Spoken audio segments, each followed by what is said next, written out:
habits kind of got a bad name in psychology. We're all focused on how creative and how amazing and how wonderful human minds are. Because your dogs learn through habits, they were viewed as too limited to apply to human performance. And it's not how we think about our behavior, right?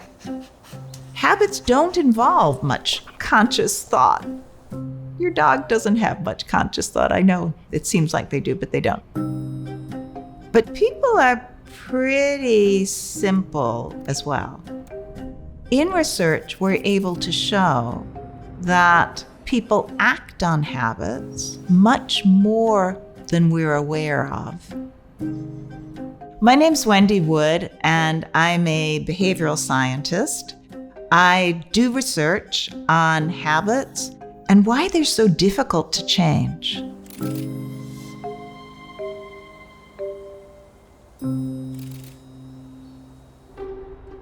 Back in the 1980s, some researchers wanted to convince people in a 4-story office building to start using the stairs.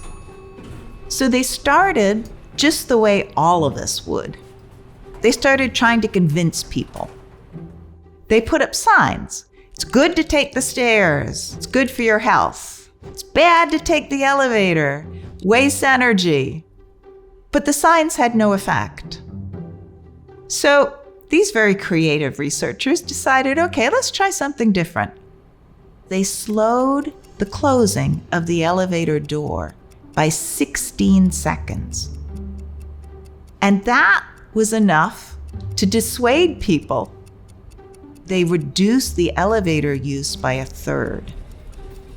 And the wonderful thing about the study is when they put the elevator door back to its original speed, people kept taking the stairs because they had formed a habit to take the stairs and they just stuck with it. And it's an example of what psychologists have called friction, barriers to performing a behavior. Distance, time, and effort are all friction. Friction is really important in determining what behaviors we repeat, and so what behaviors become a habit. We think we go to the gym because we're concerned about fitness, we're determined, we exert willpower. So it feels like that's a good way to start to change our habits, right? Exert self-control, and our habits will then change. But it doesn't work that way. Our habits are stored in a memory system that we don't have access to, we can't fuss with. It's a way of securing the most important information and protecting it from change.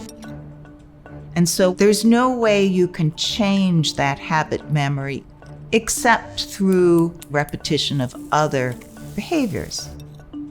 We repeat a behavior in a given context in the same way, and we get some reward. When we get a reward, our brain releases dopamine. Rewards get us to repeat behaviors and form habits. One of the really important things about behavior change is you have to work with what's around you. Habits reorganize the way we store information in memory. They form these associations between contexts. Professional chefs set up their stations before they start, making sure they have all of the ingredients, all of the utensils, pots and pans are there. They've read through the recipe. And it's a great metaphor for all of us when we go about changing our behavior. We really need an environment that would make it easier to actually achieve our goals. There's actually evidence that our habits help give us meaning in life. Rituals have a habit component, Some of the rituals we perform really are kind of automatic and habitual. Professional athletes provide some of the best examples of people who effectively use rituals. Baseball players are really well known for this, of having patterns of things they do before they go to bat. And what rituals give high-level athletes is a sense of control, because they have something they repeat, they do it successfully. So it really does give them a sense of confidence. When we are in environments where we know what to do and we feel comfortable doing them, it allows us to effectively multitask. When we've practiced one thing enough so we don't have to think about it, then we can do other things.